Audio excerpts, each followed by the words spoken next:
বড় পীর আব্দুল কাদের জিলানী রহমাতুল্লাহ আলাইহি তিনি সফর করতে করতে একজনের বাড়ির মেহমান হয়ে গেলেন।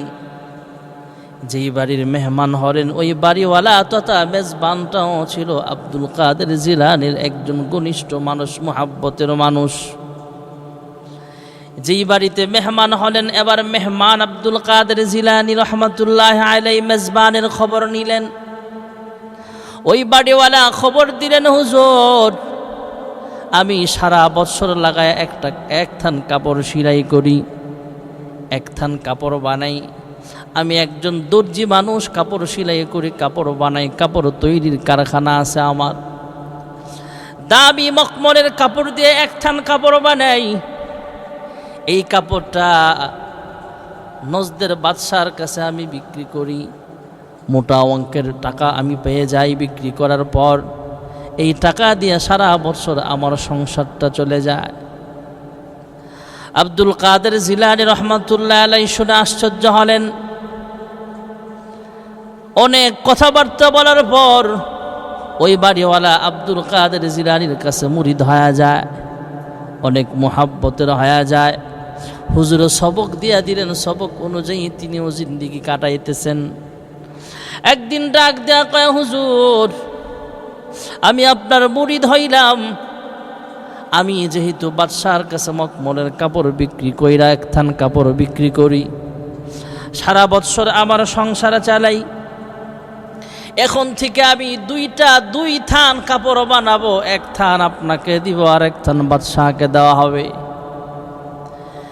কথা অনুযায়ী মুরিদ এবার মখমলের কাপড় বানায়, থান কাপড় বানায়, লম্বা সময় নিয়ে দামি কাপড় বানায় এক থান কাপড় হুজুরকে হাদিয়া দেয়। হুজুরও পেয়ে খুশি হয়ে যায়। আর এক থান কাপড় বাদশার রাজ দরবারে নিয়ে বিক্রি করে সারা বছর তুনের সংসার চালায়। এদিক দিয়ে বাদশার রাজ দরবারে কয়েকজন সামসা ডাক দিয়া কয়, হ্যাঁ বাদশা মহাদয়,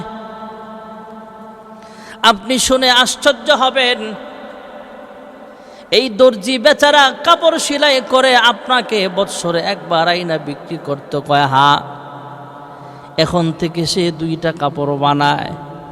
দুই থান কাপড়ের মধ্যে ভালো যেই থান কাপড়টা এটা আব্দুল কাদের জিলানীকে হাদিয়া দিয়া দেয়, আর নরমাল থান কাপড়টা আপনার কাছে নিয়ে আসে বিক্রি করার জন্যে। মখমলের থান কাপড়, এই খবর শুইনা বাদশার মেজাজ আরো গরম হয়ে গেল।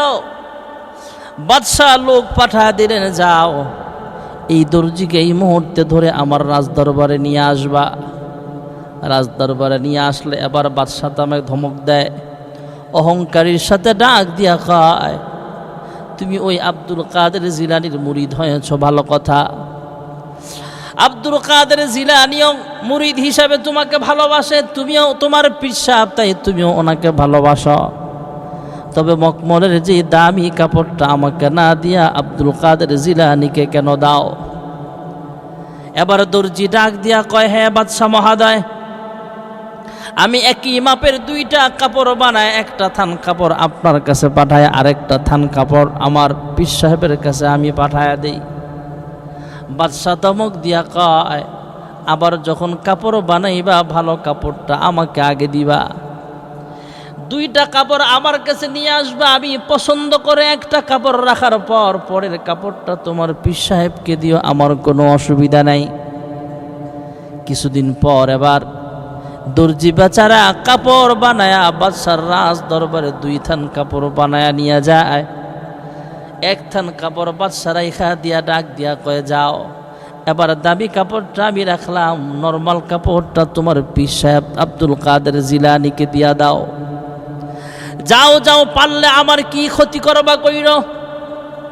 বড় পীর আব্দুল কাদের জিলানীকে যায় বিচারে দিও, পারলে আমার বিচার করতে বইল। অহংকারীর সাথে বাদশা কথাগুলো বলে ফেললেন। ভাইয়েরা আমার,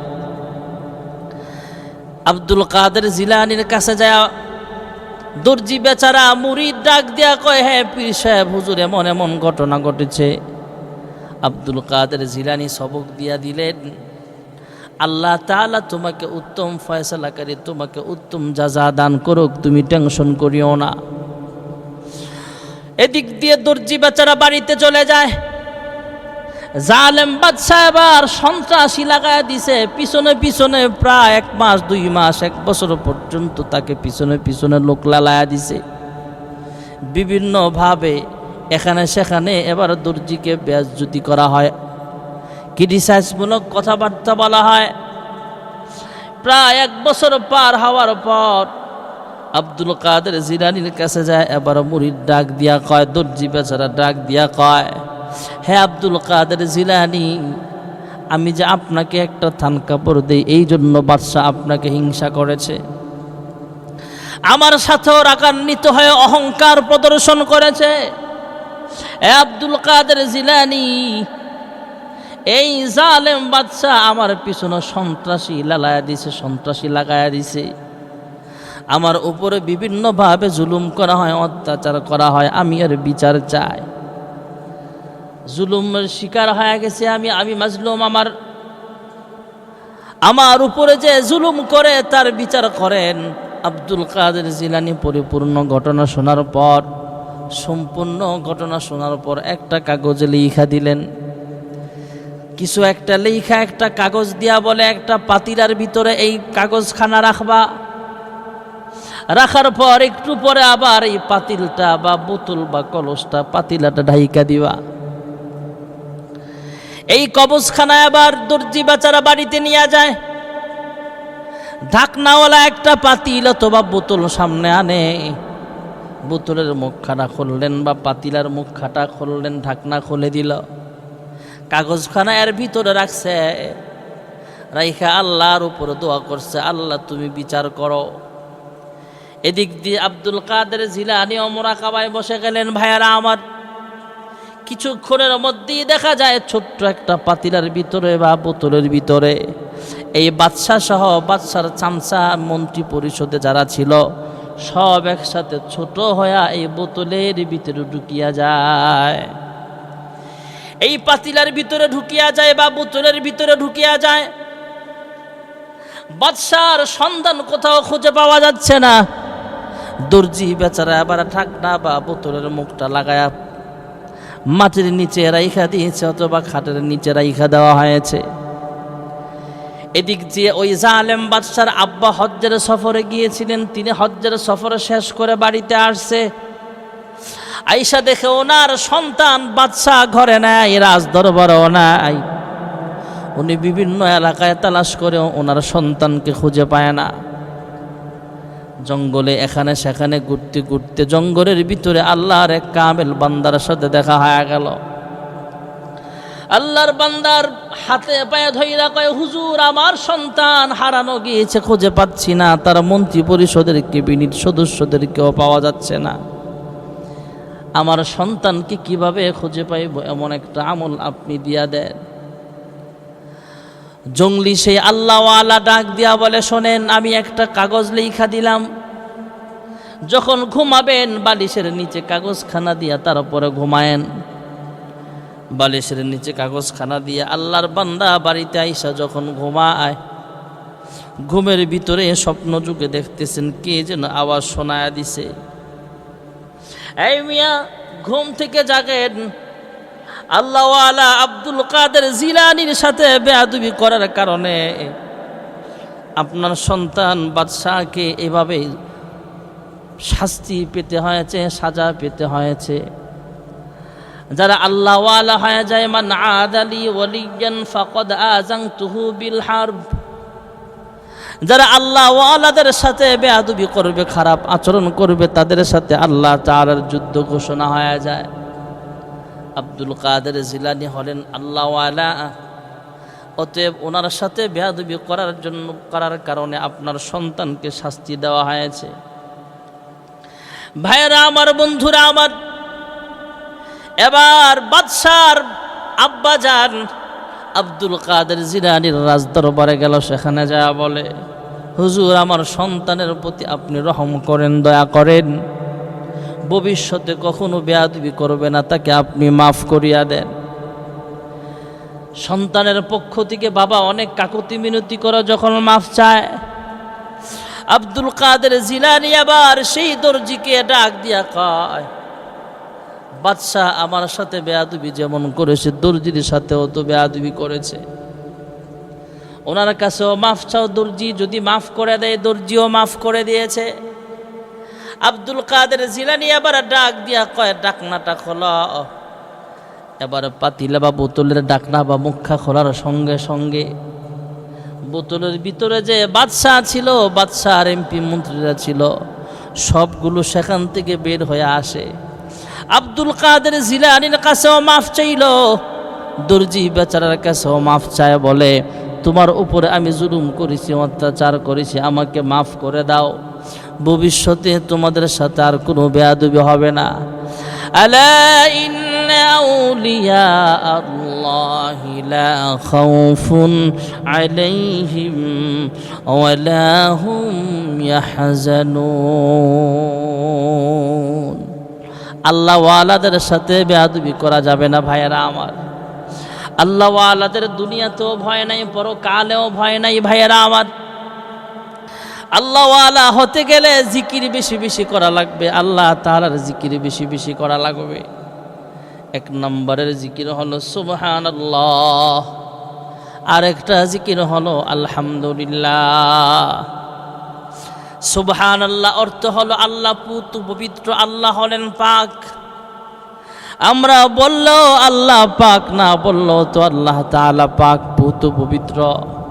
তারপরও আমরা যখন আল্লাহ তাআলার প্রশংসা করি, সুবহানাল্লাহ বলে আল্লাহর তাসবিহ পাঠ করি ভাইয়েরা আমার, আমরা যখন আল্লাহর জিকির করি, তখন ফেরেশতাদের সামনে আল্লাহ কুদরতি আওয়াজ দিয়া কয়, ফেরেশতারা রে, আমি আল্লাহকে সুবহান বললেও আমি আল্লাহ পাক, না বললেও আমি আল্লাহ পাক।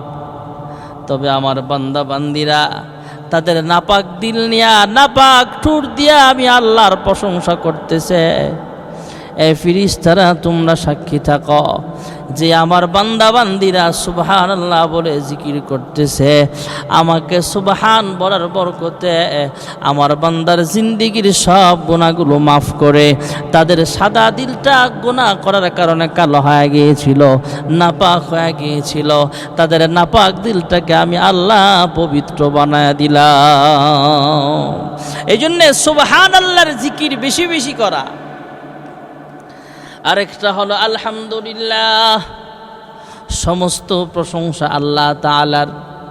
নামাজের ভিতরে প্রত্যেক রাকাতেই তো আমরা তেলাওয়াত করি আলহামদুলিল্লাহি রাব্বিল আলামিন। ফজরের নামাজের সময় আমরা তেলাওয়াত করি আলহামদুলিল্লাহি রাব্বিল আলামিন। যোহরের নামাজের ওয়াক্তেও প্রত্যেক রাকাতেই আমরা তেলাওয়াত করি আলহামদুলিল্লাহি রাব্বিল আলামিন। আসরের নামাজেও আমরা তিলাওয়াত করি আলহামদুলিল্লাহি রাব্বিল আলামিন। মাগরিবের নামাজেও আমরা তিলাওয়াত করি আলহামদুলিল্লাহি রাব্বিল আলামিন। প্রত্যেক রাকাতেই শুরুতেই আমরা আল্লাহু আকবার বলে যখন রাকাত শুরু করি, তখন আমরা সানা পড়ে সূরা ফাতিহা পড়ে আমরা তিলাওয়াত করি আলহামদুলিল্লাহি রাব্বিল আলামিন। নামাজের মাধ্যমে আমরা আল্লাহ তাআলার প্রশংসা করি, সমস্ত প্রশংসা আল্লাহ তাআলার। এই জন্যে আলহামদুলিল্লাহর জিকির অনেক দাম, আমরা বেশি বেশি মালিকের শুকরিয়া আদায় করা লাগবে। আল্লাহ তাআলা বলেন, লা ইন শাকারতুম লা আযীদান্নাকুম ওয়া লা ইন কাফারতুম ইন্না আযাবি লাশাদীদ। সুখে দুঃখে সব সময় শুকরিয়া আদায় করব কার? আল্লাহ। আল্লাহর হাবিবও শিক্ষা দিয়েছেন, তোমরা বেশি বেশি মালিকের শুকরিয়া আদায় করো। হযরতে মূসা পয়গম্বর আলাইহিস সালাতু ওয়াস সালাম রাস্তা দিয়ে যায়, হঠাৎ একজন কোটিপতি মানুষ জিজ্ঞেস করে, হে মূসা পয়গম্বর, আমার সম্পদ বেশি হওয়ার কারণে আমার কষ্ট হয়ে যায়, 24 ঘন্টা আল্লাহর ইবাদত করতে কষ্ট হয়, আমার মন চায় টাকা পয়সা ধন দৌলতের পিছনে না ঘুইরা ব্যবসা বাণিজ্যের পিছনে যেই সময়টা আমি দেই, এই সময়টাও যদি সুযোগ পাইতাম আল্লাহর ইবাদতে মগ্ন থাকতাম। এমন কোন আমল আছে কিনা যে আমল করলে আমার সম্পদ আল্লাহ তাআলা কমায়া দিবে? পরবর্তীতে মূসা নবী জানায়া দিলেন, হ্যাঁ ভাই, আল্লাহ তাআলা তোমার সম্পদ বাড়াইবার কারণ হলো তুমি বেশি বেশি মালিকের শুকরিয়া আদায় করার কারণ। তুমি শুকরিয়া আদায় করা কমায়া দাও, তাহলেই তোমার সম্পদ আস্তে আস্তে কমে যাবে। লোকটা ডাক দিয়া কয়, হ্যাঁ মূসা কালিমুল্লাহ, আমার সম্পদ কম হোক বা বেশি হোক সেদিকে আমার কোনো সমস্যা নাই, আমি বাঁচি বা মরি কোনো অসুবিধা নাই, আমার সম্পদ থাক বা না থাক অসুবিধা নাই, তবে আল্লাহর শুকরিয়া আদায় করা থেকে আমার নিজেকে বিরত রাখা যাবে না। মরণ পর্যন্ত সবসময় আল্লাহ তাআলার শুকরিয়া আদায় করতেই থাকব। আরেকজন গরিব মানুষ ডাক দিয়া জিজ্ঞেস করেছিলেন, হ্যাঁ মূসা পয়গম্বর, এমন কোন আমল আছে কিনা যে আমলের বরকতে আল্লাহ তাআলা আমার সম্পদ আরো বাড়ায়া দিবে? মূসা নবীর মাধ্যমে আল্লাহ তাআলা জানায়া দিলেন, যাওয়ার সময় জানায়া দিও সে যেন বেশি বেশি মালিকের শুকরিয়া আদায় করতে থাকে। আল্লাহ তাআলা কুরআনুল কারীমে বলেন, لئن شكرتم لأزيدنكم ولئن كفرتم إن عذابي لشديد। আল্লাহ বলেন, আমি আল্লাহর শুকরিয়া আদায় করো, আমি আল্লাহ তাআলা তোমার নিয়ামত আরো বাড়ায় দেব। সুবহানাল্লাহ। আর যদি আমি আল্লাহর নাফরমানি করো তাহলে জাহান্নামের আযাব কিন্তু খুব ভয়ঙ্কর। এই জন্য আমরা শুকরিয়া আদায় করব বেশি বেশি। আমার টাকা পয়সা কম, শুকরিয়া আদায় করি। ধন সম্পদ কম, শুকরিয়া আদায় করি। আল্লাহ যে হাল রেখেছেন আলহামদুলিল্লাহ। হযরতে মূসা পয়গম্বর যাওয়ার সময় জানায়া দিলেন, হ্যাঁ মহিলা, তুমি গরিব, তোমাকে আল্লাহ তাআলা আমল দিয়েছেন, তুমি যেন বেশি বেশি শুকরিয়া আদায় করো।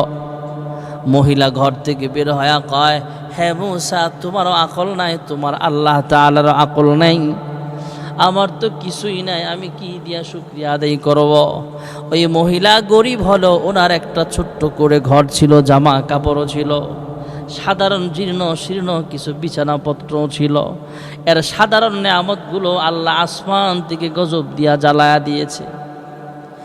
তৃতীয় আরেকজন মানুষ, যার দুইটা হাত নাই, যার দুইটা পা নাই, এমন একজন হাত পা বিহীন মানুষ মূসা পয়গম্বরের মাধ্যমে আল্লাহর কাছে জানতে চেয়েছিলেন, হ্যাঁ মূসা, যাওয়ার সময় আমাকে জানায়া যাও, আমার পক্ষ থেকে তুমি আল্লাহর কাছে জিজ্ঞেস করবা, আমার দুইটা হাত নাই, আমার দুইটা পাও নাই, আমি হাঁটে হেঁটে মসজিদে যেতে পারি না, আমি দুইটা হাত দিয়া স্পর্শ করে নিজের খাবার নিজে খাইতে পারি না, গোস্তের টুকরার মতো পড়ে থাকি।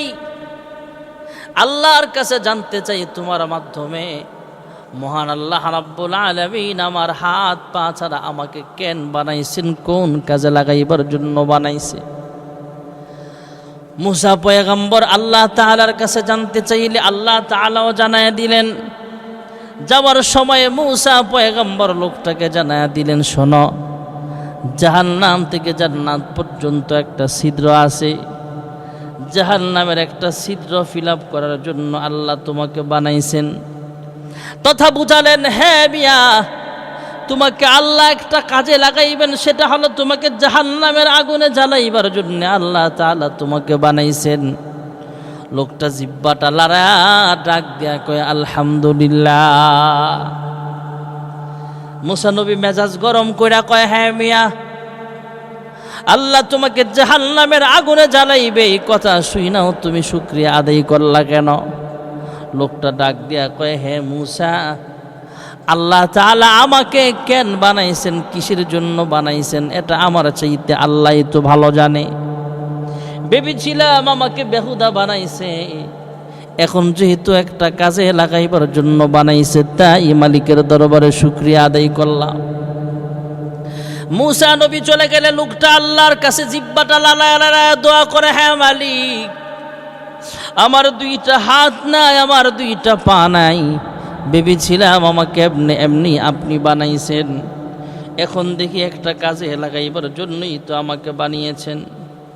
আয় আল্লাহ, আমাকে জাহান্নামের আগুনে জ্বালাইবা কোনো অসুবিধা নাই, তবে আমার দেহটাকে এত লম্বা বানায় দিও, এত মোটা তাজা বানায় দিও, আমার একার দ্বারা যাতে জাহান্নামটা ফিল আপ হয়ে যায়, তোমার অন্য কোনো বান্দা বান্দি যাতে জাহান্নামের আগুনে জ্বলতে না হয়। এই কথাগুলো আল্লাহর পছন্দের হয়ে গেছে। পরবর্তীতে মূসা পয়গম্বরকে জানায়া দিলেন, মূসা যাওয়ার সময় এই হাত বা বিহীন লোকটাকে জানায়া দিও আমি আল্লাহ তার গুনাহ মাফ করে দিলাম, এবং তাকে আমি আল্লাহ জান্নাতের খাতার মধ্যে তার নামটা উঠায়া দিলাম। মূসা নবী ডাক দিয়া কয়, হে পরওয়ারদিগার আলাম, একটু আগেই না আপনি জানাইছিলেন এই লোকটা জাহান্নামী, আজকে কেমনে জান্নাতি হলো? আল্লাহ ডাক দিয়া কয়, মূসা তুমি যখন লোকটাকে সংবাদ পৌঁছাইলা, আল্লাহ তোমাকে জাহান্নামের আগুনে জ্বালাইবার জন্য বানাইছে। এই কথা শুই না লোকটা জিব্বা লড়ায় লড়ায় আমি মালিকের দরবারে শুকরিয়া আদায় করেছে, আলহামদুলিল্লাহ, আর বলেছে, আল্লাহ আমাকে জাহান্নামের আগুনে জ্বালায় কোনো অসুবিধা নেই, তবে আমার দেহটাকে এত লম্বা বানায় দিও, এত মোটা তাজা বানায় দিও, আমার একার দ্বারা যাতে জাহান্নামটা ভরপুর হয়ে যায়। আয় আল্লাহ, আমাকে জাহান্নামের আগুনে জ্বালাইবা কোনো অসুবিধা নেই, তবে আমার দেহটাকে লম্বা বানায় দিও, মোটা তাজা বানায় দিও, আমার একার দ্বারা যাতে জাহান্নামটা